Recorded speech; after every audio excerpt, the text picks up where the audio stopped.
ಒಳ ಮೀಸಲಾತಿ ಜಾರಿಯಲ್ಲಿ ಆಗಿರ್ತಕ್ಕಂಥ ಗೊಂದಲದ ಗೂಡಾಗಿ ನಿರ್ಮಾಣವನ್ನು ಮಾಡಿರ್ತಕ್ಕಂಥ ಈ ರಾಜ್ಯದ ಮುಖ್ಯಮಂತ್ರಿಗಳು, ಅದರ ನೇತೃತ್ವವನ್ನು ವಹಿಸಿಕೊಂಡಿರ್ತಕ್ಕಂಥ ಈ ರಾಜ್ಯದ ಸಮಾಜ ಕಲ್ಯಾಣ ಸಚಿವರಾಗಿದ್ದ ಸನ್ಮಾನ್ಯ ಮಹದೇವಪ್ಪನವರ ಅನೇಕ ವಿಚಾರಗಳ ಬಗ್ಗೆ ನಮ್ಮ ಮಾಜಿ ಉಪಮುಖ್ಯಮಂತ್ರಿಗಳು ಮತ್ತು ಲೋಕಸಭಾ ಸದಸ್ಯರು ತಮ್ಮ ಮುಂದೆ ವಿವರವಾಗಿ ಹೇಳಿದ್ದಾರೆ. ಅದೇ ರೀತಿ ಮಾಧ್ಯಮ ಇವತ್ತಿನ ಗೋಷ್ಠಿಯಲ್ಲಿ ಸನ್ಮಾನ್ಯ ದೊಡ್ಡೇರಿಯವರು, ಅನಿಲ್ ಕುಮಾರ್ ಅವರು, ಹನುಮಂತಪ್ಪನವರು, ಮಂಜುನಾಥ್ ಅವರು ಉಪಸ್ಥಿತರಿದ್ದಾರೆ. ತಮಗೆ ಆಗಸ್ಟ್ 20ನೇ ತಾರೀಕು ಕ್ಯಾಬಿನೆಟ್ನಲ್ಲಿ ತೀರ್ಮಾನ ಆದಂಥ ಒಳ ಮೀಸಲಾತಿಯ ಆವತ್ತು 4 ಗಂಟೆಯ ನಂತರ ಕರ್ನಾಟಕ ರಾಜ್ಯದಲ್ಲಿ ಕಾಂಗ್ರೆಸ್ ಸರ್ಕಾರ ಮಾಡಿದಂಥ ಒಳ ಮೀಸಲಾತಿ ವಿಚಾರವಾಗಿ 101 ಜಾತಿಯಲ್ಲಿರ್ತಕ್ಕಂಥ ಕೆಲವು ಸಮುದಾಯಗಳು ಅಪಸ್ವರವನ್ನು, ಗೊಂದಲಗಳನ್ನು, ಒಳ ಮೀಸಲಾತಿ ವಿರೋಧಿ ನಿಲುವುಗಳನ್ನು ತಾಳಿ ಅನೇಕ ಪತ್ರಿಕಾಗೋಷ್ಠಿಗಳನ್ನು ಮಾಡಿದ್ದಾರೆ. 3/9/2025 ರೋಸ್ಟರ್ ಬಿಂದುಗಳನ್ನು ಈ ರಾಜ್ಯ ಸರ್ಕಾರ DPR ಮುಖಾಂತರ ಮಾಡಿದಂಥ ಆದೇಶದ ಬಗ್ಗೆ ಅನೇಕ ಗೊಂದಲವಾದ ಚರ್ಚೆಗಳನ್ನು ಈ ರಾಜ್ಯದಲ್ಲಿ ಆಗ್ತಾ ಇದೆ. ಅನೇಕ ಬಾರಿ ರಾಜ್ಯ ಸರ್ಕಾರಕ್ಕೆ ಮತ್ತು ಸಿದ್ದರಾಮಯ್ಯನವರಿಗೆ, ಮಹದೇವಪ್ಪನವ್ರನ್ನ ಹೇಳಿದ್ದೀವಿ, ಒಳ ಮೀಸಲಾತಿ ಸಂವಿಧಾನಬದ್ಧವಾಗಿ ಸುಪ್ರೀಂ ಕೋರ್ಟ್ನ ಲಾರ್ಜರ್ ಬೆಂಚ್ ಜಡ್ಮೆಂಟನ್ನು ಮಾಡಿದ್ದು ಜನಸಂಖ್ಯೆಯ ಆಧಾರದ ಮೇಲೆ ಅಲ್ಲ. ಮೀಸಲಾತಿಯನ್ನು ಹಿಂದುಳುವಿಕೆಯ ಆಧಾರದ ಮೇಲೆ ಆರ್ಟಿಕಲ್ 15(4) ಮತ್ತು 16(4) ಅನ್ವಯ ಈ ದೇಶದ ಯಾವುದೇ ರಾಜ್ಯದಲ್ಲಿರ್ತಕ್ಕಂಥ ಅತಿ ಹಿಂದುಳಿದವರಿಗೆ ವಿಶೇಷವಾದಂಥ ಮೀಸಲಾತಿಯನ್ನು ಆ ಸಮುದಾಯಗಳನ್ನು ಮುಖ್ಯವಾಹಿನಿಗೆ ತರಲಿಕ್ಕೆ ವಿಶೇಷ ಯೋಜನೆಗಳನ್ನು, ವಿಶೇಷವಾದಂಥ ಸವಲತ್ತುಗಳನ್ನು ನೀಡಿ ಸಮಾಜದಲ್ಲಿ ಮತ್ತು ರಾಜ್ಯಗಳಲ್ಲಿ ಮುಖ್ಯವಾಹಿನಿಗೆ ತರುವಂಥ ಜವಾಬ್ದಾರಿ ಈ ರಾಜ್ಯ ಸರ್ಕಾರಗಳಿಗೆ ನ್ಯಾಯಬದ್ಧವಾಗಿ ಸಂವಿಧಾನಬದ್ಧವಾಗಿರ್ತಕ್ಕಂಥ ಅಧಿಕಾರ. ಆ ದಿಕ್ಕಿನಲ್ಲಿ ಯೋಚನೆ ಮಾಡದೆ ರಾಜಕೀಯ ತೀರ್ಮಾನವನ್ನು ತೆಗೆದುಕೊಂಡ ಈ ರಾಜ್ಯ ಸರ್ಕಾರ ಸನ್ಮಾನ್ಯ ಜಸ್ಟಿಸ್ ನಾಗಮೋಹನ್ ದಾಸ್ ಅವರ ವರದಿಯಲ್ಲಿ 5 ಗುಂಪುಗಳನ್ನು ವಿಂಗಡಣೆ ಮಾಡಿ ಪ್ರವರ್ಗ ABCD ABC ಅಂತ ಮಾಡಿರ್ತಕ್ಕಂಥ ವರ್ಗಗಳನ್ನು ಕೇವಲ 3 ವರ್ಗಗಳನ್ನಾಗ ಮಾಡಿ ಗೊಂದಲವನ್ನು ಮಾಡಿದ್ದ ಅಲ್ಲದೆ ರೋಸ್ಟರ್ ಬಿಂದುಗಳನ್ನು ಘೋಷಣೆ ಮಾಡಿದ ತಕ್ಷಣ ರಾಜ್ಯ ಸರ್ಕಾರದಲ್ಲಿರ್ತಕ್ಕಂಥ ಒಬ್ಬ ಅಧಿಕಾರಿ, DPS ಸೆಕ್ಷನ್ ಇತ್ತು ಒಬ್ಬ ಅಧಿಕಾರಿ,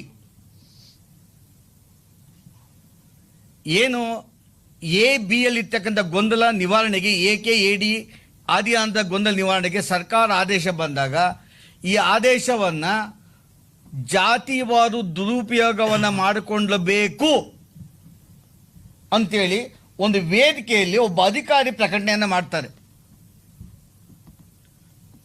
ಸಮಾಜ ಕಲ್ಯಾಣ ಸಚಿವರ ಮೂಗಿನ ಅಡಿಯಲ್ಲಿ ಮೈಸೂರಿನಲ್ಲಿ ಈ ಸ್ಟೇಟ್ಮೆಂಟ್ ಆಗ್ತದೆ. ರಾಜ್ಯ ಸರ್ಕಾರ ಅವರಿಗೆ ನೋಟಿಸನ್ನು ಕೊಟ್ಟಿಲ್ಲ, ಅಥವಾ ಅದ್ರ ಮೇಲೆ FIR ಹಾಕಲಿಲ್ಲ, ಅಥವಾ ವರ್ಗಾವಣೆಯನ್ನು ಮಾಡಲಿಲ್ಲ. ಇವತ್ತು 1 ವಾರದಿಂದ ಈ ರಾಜ್ಯದ ಮುಖ್ಯಮಂತ್ರಿಗಳು ಅಲೆಮಾರಿಗಳ ಒಳ ಮೀಸಲಾತಿಯ ಬಗ್ಗೆ ಚರ್ಚೆಗಳು ಮಾಡ್ತಾ ಇದ್ದಾರೆ. ನೆನ್ನೆನೂ ಮಾಡಿದ್ದಾರೆ. ಅಲೆಮಾರಿ ಸಮುದಾಯಕ್ಕೆ ವಿಶೇಷವಾದ ಪ್ಯಾಕೇಜನ್ನು ಕೊಡಬೇಕಂತೇಳಿ ಆ ಅಲೆಮಾರಿ ಸಮುದಾಯದವರು ಕೇಳ್ತಾ ಇರೋದು ಪ್ರತ್ಯೇಕ ಮೀಸಲಾತಿಯನ್ನು. ಮತ್ತೆ ಗೊಂದಲ ಸೃಷ್ಟಿ ಮಾಡಿಕೊಟ್ಟಿದ್ದಾರೆ. ಮತ್ತೆ ಗೊಂದಲವನ್ನು ಸೃಷ್ಟಿ ಮಾಡಿಕೊಟ್ಟಿದ್ದಾರೆ ಈ ರಾಜ್ಯ ಸರ್ಕಾರ ಮತ್ತು ಈ ರಾಜ್ಯದ ಮುಖ್ಯಮಂತ್ರಿಗಳು. ಮತ್ತು ನಿನ್ನೆ ಇವತ್ತು ಈ ರಾಜ್ಯದ ಸಮಾಜ ಕಲ್ಯಾಣ ಸಚಿವರು ಶಾಸಕರ ಮಂತ್ರಿಗಳು ಬಂದು ಸಬ್ಜೆಕ್ಟನ್ನು ಮಾಡ್ತಾ ಇದ್ದಾರೆ. 3/9/25 ಮಾಡಿದಂಥ ರೋಸ್ಟರ್ ಬಿಂದುಗಳ ಆದೇಶವನ್ನು ಹಿಂಪಡಿಬೇಕಾ ಬದಲಾವಣೆ ಮಾಡಬೇಕಾ ಅನ್ನೋ ಪ್ರಶ್ನೆಯನ್ನು ಮಂತ್ರಿಗಳ ಮುಂದೆ ಶಾಸಕರ ಮುಂದೆ ಇಡ್ತಾ ಇದ್ದಾರೆ. ಒಬ್ಬ ಸಮಾಜ ಕಲ್ಯಾಣ ಮಂತ್ರಿ ತನ್ನದೇ ಮಂತ್ರಿಗಳ ಒಂದು ಉಸ್ತುವಾರಿಯಲ್ಲಿ ನಡೆದಂಥ ಆದೇಶ. DPS ಸೆಕ್ಷನ್ ಅವರು ಸರ್ಕಾರದ ಕಾನೂನನ್ವಯ ತೆಲಂಗಾಣದಲ್ಲಿ ಒಳ ಮೀಸಲಾತಿಯ ಬಂದ ನಂತರ ಸುಪ್ರೀಂ ಕೋರ್ಟಿನ ಸೂಚನೆಯಂತೆ ಒಳ ಮೀಸಲಾತಿ ಮತ್ತು ರೋಸ್ಟರ್ ಬಿಂದುಗಳನ್ನು ಸಂವಿಧಾನಬದ್ಧವಾಗಿ ಮಾಡಿರ್ತಕ್ಕಂಥ ಆಂಧ್ರ ಪ್ರದೇಶ ಮತ್ತು ತೆಲಂಗಾಣ ಒಂದು ಅದೇ ರೀತಿ ಅನುಸರಿಸಿ ರಾಜ್ಯ ಸರ್ಕಾರ ಮಾಡಿರುವಾಗ ಪ್ರಶ್ನೆ ಯಾಕೆ ಹುಟ್ಟಾಗ್ತಾ ಇದ್ದಾರೆ?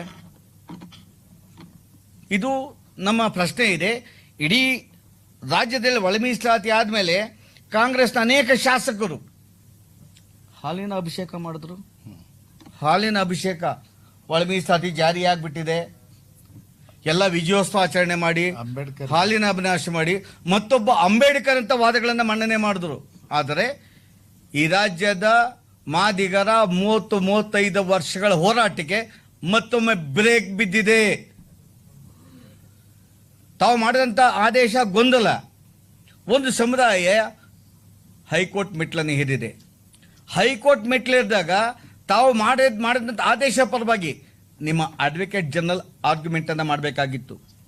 ಸ್ಪೆಷಲ್ ಕೌನ್ಸಿಲ್ ಅಪಾಯಿಂಟ್ ಮಾಡಬೇಕಾಗಿತ್ತು. ಅಟಾರ್ನಿ ಜನರಲ್ ಹೋಗಲಿಲ್ಲ, ಸ್ಪೆಷಲ್ ಕೌನ್ಸಿಲ್ ಹೋಗಲಿಲ್ಲ.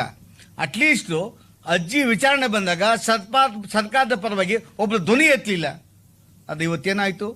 ಒಳ ಮೀಸಲಾತಿ ಅಲ್ಟಿಮೇಟ್ ಆಗಿ 2 ಉದ್ದೇಶ, ಶಿಕ್ಷಣ ಮತ್ತು ಉದ್ಯೋಗವನ್ನು ಯಾವುದೇ ಅಪಾಯಿಂಟ್ಮೆಂಟನ್ನು ಮಾಡಬಾರ್ದು ಅಂತಂದು ಆದೇಶವನ್ನು ತಡೆಯಾಜ್ಞೆಯನ್ನು ನೀಡಿದ್ದಾರೆ. ಇದು ರಾಜ್ಯ ಸರ್ಕಾರದ ಮೇಲೆ ಈ ರಾಜ್ಯದ ಮೀಸಲಾತಿಗೆ ಅವಶ್ಯಕತೆ ಎಲ್ಲ ಸಮುದಾಯಗಳು ಮಾದಿಗರನ್ನು ಒಳಗೊಂಡಂತೆ ರಾಜ್ಯ ಸರ್ಕಾರ ಒಳ ಮೀಸಲಾತಿ ಜಾರಿ ಮಾಡಲಿಲ್ಲ. ನಮ್ಮ ವಿರುದ್ಧ ಷಡ್ಯಂತ್ರ ನಡೀತಾ ಇದೆ.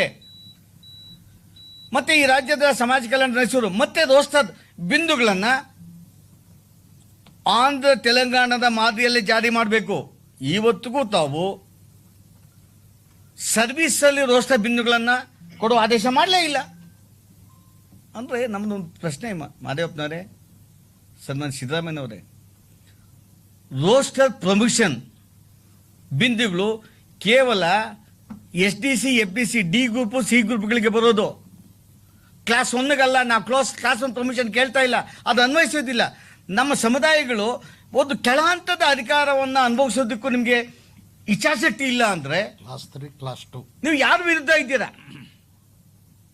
ಯಾವ ಸಮಾಜಕ್ಕೆ ಸಾಮಾಜಿಕ ನ್ಯಾಯ ಮತ್ತೊಬ್ಬ ದೇವರಾಜ ಹಾಕ ಕೊಟ್ಟಿದ್ದೀರಾ?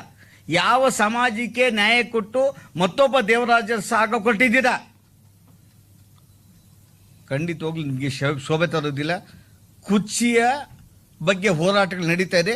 ಕುರ್ಚಿಯ ಜೊತೆಗೆ ಈ ರಾಜ್ಯದ ಸಮುದಾಯಗಳಿಗೆ ಸಾಮಾಜಿಕ ನ್ಯಾಯಕ್ಕಾಗಿ, ಆ ಸಾಮಾಜಿಕ ಪರಿಕಲ್ಪನೆ ಜಾರಿಗಾಗಿ ತಾವು ಬದ್ಧತೆಯನ್ನು ತೋರಿಸ್ಬೇಕು. ಈ ಬದ್ಧತೆಯನ್ನು ತೋರಿಸ್ತಾ ಹೋದರೆ ಈ ಎಲ್ಲ ನಡಾವಳಿಕೆಗಳು ನೋಡಿದಾಗ ಇಂದು ಕರ್ನಾಟಕ ರಾಜ್ಯದಲ್ಲಿ ಒಳ ಮೀಸಲಾತಿ ಮುಕ್ತವಾಗಿ ಮಾದಿಗ ಸಮಾಜಕ್ಕೆ ಕೊಡೋದಕ್ಕೆ ಕಾಂಗ್ರೆಸ್ಗೆ ಇಚ್ಛಾಶಕ್ತಿ ಇಲ್ಲ ಅನ್ನೋದನ್ನು ಅನೇಕ ಮಾದಿಗ ಹೋರಾಟಗಾರರು ಇವತ್ತು ಮನವರಿಕೆ ಆಗಿದೆ. ಇವತ್ತೇನು ಕ್ಯಾಬಿನೆಟ್ ಇದೆ, 35 ಮತ್ತೊಂದು ಕ್ಯಾಬಿನೆಟನ್ನು ಕರೆದಿದ್ದೀರಾ, ಅಷ್ಟರ ಒಳಗಡೆ ನ್ಯಾಯಬದ್ಧವಾದಂಥ ಒಳ ಮೀಸಲಾತಿ ಯಾವುದೇ ಗೊಂದಲಗಳಿಲ್ಲದೆ ಜಾರಿ ಮಾಡಲಿಕ್ಕೆ ನ್ಯಾಯಾಲಯದಲ್ಲಿ ವಾದ ಮಾಡೋದಿರ್ಬೋದು, ತಮ್ಮ ಆದೇಶಗಳಿರ್ಬೋದು. ಈ 35 ವರ್ಷಗಳಿಂದ ಉದ್ಯೋಗದಲ್ಲಿ, ಶಿಕ್ಷಣದಲ್ಲಿ, ಸಾಮಾಜಿಕವಾಗಿ, ಆರ್ಥಿಕವಾಗಿ ಅನ್ಯಾಯ ಆಗಿರ್ತಕ್ಕಂಥ ಈ ಸಮಾಜಕ್ಕೆ ನ್ಯಾಯ ಕೊಡೋ ದಿಕ್ಕಿನಲ್ಲಿ ತಮ್ಮ ಹೆಜ್ಜೆಗಳು ಹಿಡಿದು ಹೋದರೆ ಭವಿಷ್ಯದ ದಿನಗಳು ಮಾದಿಗರು ಉಗ್ರವಾದ ಹೋರಾಟ ಇರ್ತದೆ ಅಂತೇಳಿ ತಮಗೆ ಹೇಳೋದಕ್ಕೆ ಇಚ್ಛೆ ಪಡ್ತೇನೆ.